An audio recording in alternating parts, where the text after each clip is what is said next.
Je suis Denise Nyakeru, la cadette d'une famille de 8 enfants, dont 4 filles et 4 garçons. Je suis orpheline de père et de mère depuis l'âge de 9 mois. Je ne les ai pas connus. J'ai étudié un peu à Kamina et à Kinshasa, au lycée Tobongisa, là où je fais la coupe et couture. Ensuite, je suis allée en Belgique à l'âge de 18 ans. Et là, j'ai connu mon mari quelques années après. Nous avons vécu en Belgique depuis toujours, donc à Leuven, entre autres à Bruxelles.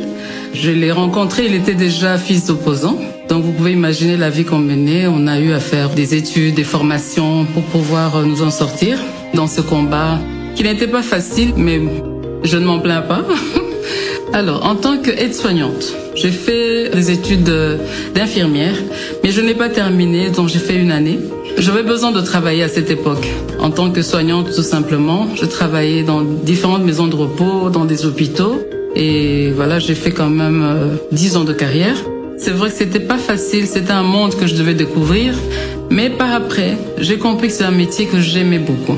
Et voilà que en 2017, quand mon mari m'a dit qu'il voulait se présenter aux élections présidentielles, j'avoue que j'ai beaucoup réfléchi. Je me suis dit, bon, est-ce qu'on va y arriver ou pas? Je ne sais pas, mais bon. On est venu, il s'est enrôlé avec nos peu de moyens qu'on avait. Le Seigneur était avec nous. Et là, j'ai compris que ma vie ne sera plus comme avant.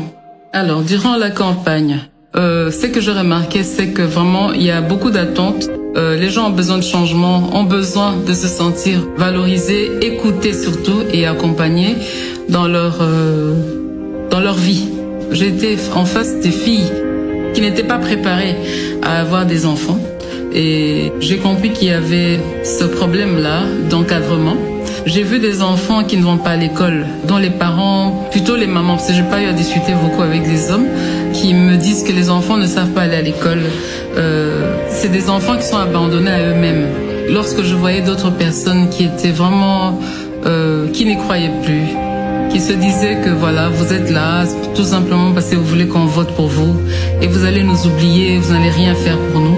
C'est qu'il y a des personnes qui ont tellement des blessures, des douleurs ou qui sont désespérées. Vraiment remettre un sourire ou leur donner un peu de chaleur au cœur n'est pas facile. Croyez-moi, c'est pas facile.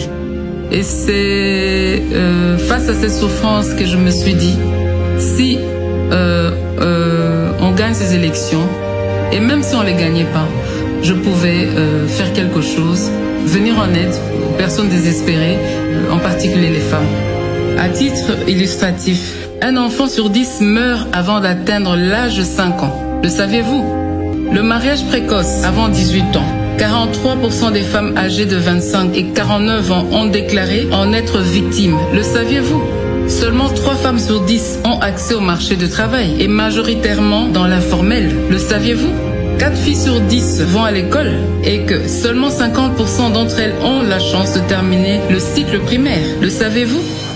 Cette fatalité doit s'arrêter.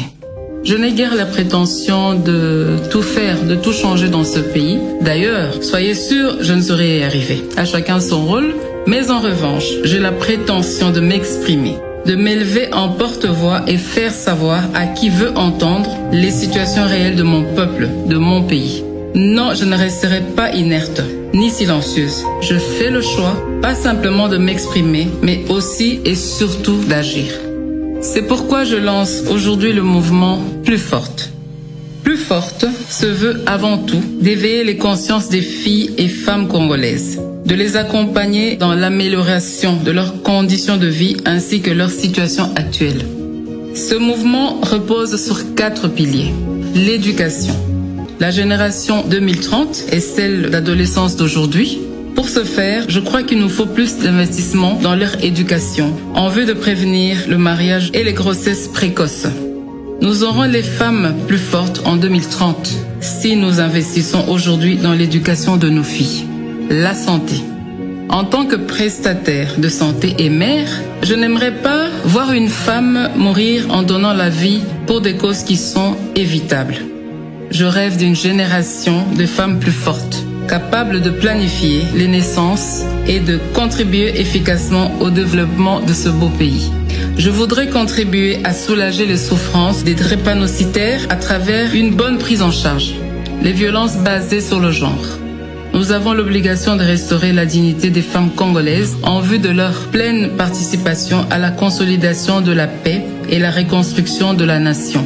Un système de protection sociale devrait permettre d'assurer la prévention et une prise en charge des victimes. Le développement des centres d'accompagnement des femmes et des filles victimes devait être une de nos priorités. L'autonomisation. Quand une femme est autonome, c'est toute la société qui en bénéficie.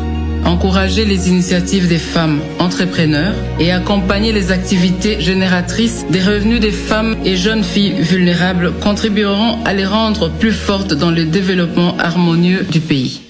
Mes chères dames, en tant que première dame, mère de 4 filles, je m'engage à ce que vos problèmes ne soient plus inconnus. Je m'engage à être la porte-parole de vos différentes causes.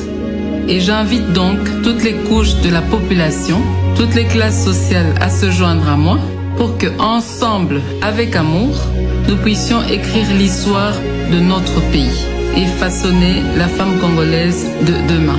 C'est au travers de l'effort collectif que la saveur du résultat est agréablement ressentie. Ce sera donc avec l'adhésion de tous et de chacun que nous pourrons prétendre être d'un apport réel au changement attendu avec des femmes congolaises plus fortes. Ensemble, plus fortes.